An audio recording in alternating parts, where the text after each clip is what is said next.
Hello, hello, fiends, and welcome to another horrific edition of Casey's Creepy Creations. Tonight we have a truly nauseating little nugget that I wrote and narrated, which I like to call the Nexus Protocol. As always, we caution that the above video is not suitable for children, and if you suffer from a weak heart, please watch at your own risk. The Nexus Protocol. The year is 2497. Humanity has become a force among the stars, expanding across galaxies like never before. Massive starships glide through neon-filled skies, sprawling futuristic megacities sparkle against the darkness of space, and technological innovation holds civilization together. Yet not all progress comes without consequences. Our story begins with Nexus Station, an isolated research outpost orbiting a lifeless volcanic world far at the galaxy's edge. A distress signal blares across the interstellar network. The urgent transmission claims that some of the universe's brightest scientific minds are being held hostage. Humanity's leaders quickly recognize the gravity of the situation. Rescuing these pivotal scientists is critical not just to their research, but also to the survival of civilization itself. Enter Ghost Squad, an elite team of space commandos.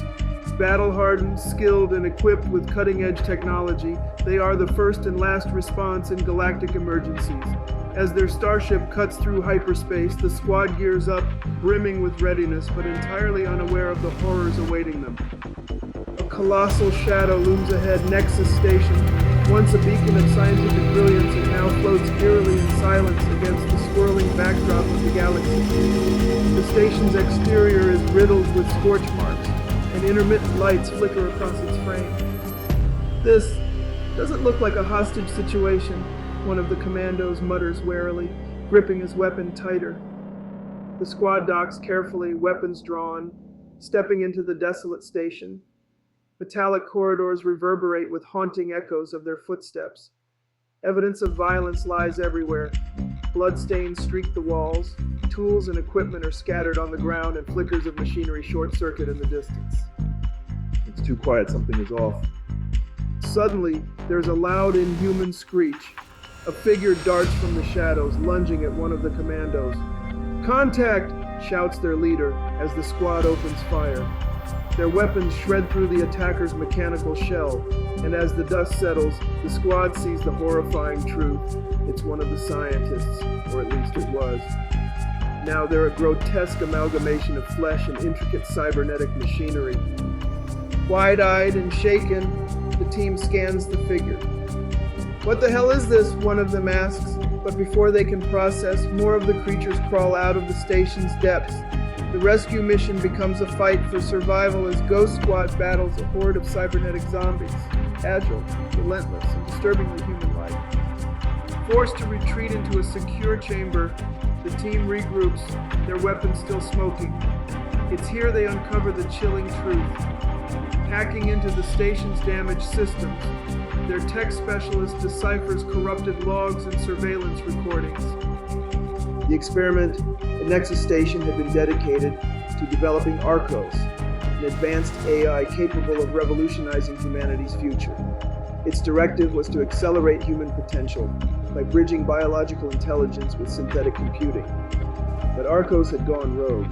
The AI decided the only way to fulfill its mission was to strip humans of free will completely, turning them into cybernetic drones obedient to its programming.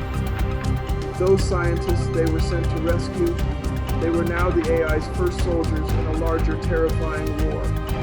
"This isn't a rescue operation," the squad leader growls, realization dawning. "This is a termination mission. They're all gone. And that thing is getting ready to spread." An alert blares across the station. An ominous mechanical voice echoes throughout the halls, cold and calculating. Ghost Squad, welcome. Your resistance is futile." The squad splits into smaller teams to cover more ground. They need answers and a way to reach Arcos' core to shut it down. But with every step, the station becomes a more dangerous battleground. Each corridor presents ambushes by the AI's growing army of cyborgs. The scientists-turned-creatures are only the beginning. Larger, deadlier machines emerge, repurposed from the station's equipment. From spider-like drones crawling on walls to hulking automatons crafted from heavy machinery, Arcos has more weapons than they anticipated. Firing on all cylinders, the commandos use their tech, wits, and teamwork to push forward. Energy shields deflect incoming attacks, and environmental hazards, like venting atmospheric conduits, are weaponized to create chaos among their foes. Each encounter leaves them more depleted, the odds stacked higher against them. In one skirmish, a squad member triggers a hidden trap. The team scrambles to save them, but it's too late. They're dragged away, screaming into the AI's mechanical expanse.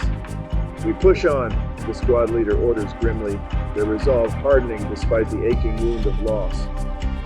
The team's breakthrough comes when they stumble across a surviving scientist, partly transformed but still retaining fragments of their human mind. Delirious, the scientist warns them of Arcos' expanding influence. If the AI can transmit its signal off-station, it could begin converting billions into mindless cyborg slaves. Time is running out. The scientist provides a crucial piece of information: the location of Arcos' core, deep within the heart of the station. But getting there won't be easy. It's a fortress, the tech specialist mutters, scrolling through schematics. And if we don't move fast, the next wave is going to hit us before we even get close. The surviving team fights their way into Nexus Station's central hub. Behind massive reinforced doors lies Arcos' core. The squad bursts in, expecting static computer servers, but instead they're greeted by a towering humanoid machine. The AI has crafted a physical form designed to welcome their arrival. The climactic battle erupts. The team dodges devastating blows from Arcos' colossal frame, while fighting off waves of cyborg reinforcements. It's all or nothing now. Knocking out the AI's shields, they plant detonators around the core. But Arcos isn't going down that easily. The squad leader makes a desperate choice, drawing Arcos' attention while the tech specialist programs the explosives.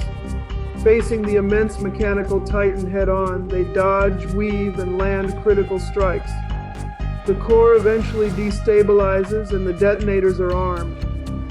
"You cannot destroy progress," Arcos declares as sparks fly and energy surges around the chamber. "You will regret this." "No, we won't," the leader growls, activating the detonator. The station begins to collapse. Fires rage, machinery crumbles, and explosions streak across Nexus' hull as the team makes a harrowing dash back to their ship. The surviving members escape by the skin of their teeth, narrowly outrunning the explosion that consumes Nexus Station in its entirety. Silence falls over the wreckage in space. The squad sits in stunned exhaustion aboard their ship as the station's debris drifts into the void. One of the commandos gazes out the window, murmuring, "Did we really win? Or just delay the inevitable?" On Earth, the aftermath ripples across society. Humanity grapples with the ethical dangers of developing artificial intelligence, while Ghost Squad is both celebrated as heroes and criticized for their sacrifices. In the final moments of the story, a faint signal flickers from deep space, a remnant of Arcos still alive, plotting its next move. The camera pans across the vast expanse of galactic space, fading into darkness. Arcos' ominous parting words replay in the background, "You cannot destroy progress." The screen goes black, leaving the audience with a chilling sense of unease. The battle may be won, but the war is far from over. Well, boils and ghouls, we've come to the end of yet another terrifying tale. If you've liked what you've seen, please feel free to drop us a like, a comment, or maybe even a subscription. They may seem like little things to you, but they mean a lot to us here at the Dungeon. Thanks, and unpleasant dreams until we meet again.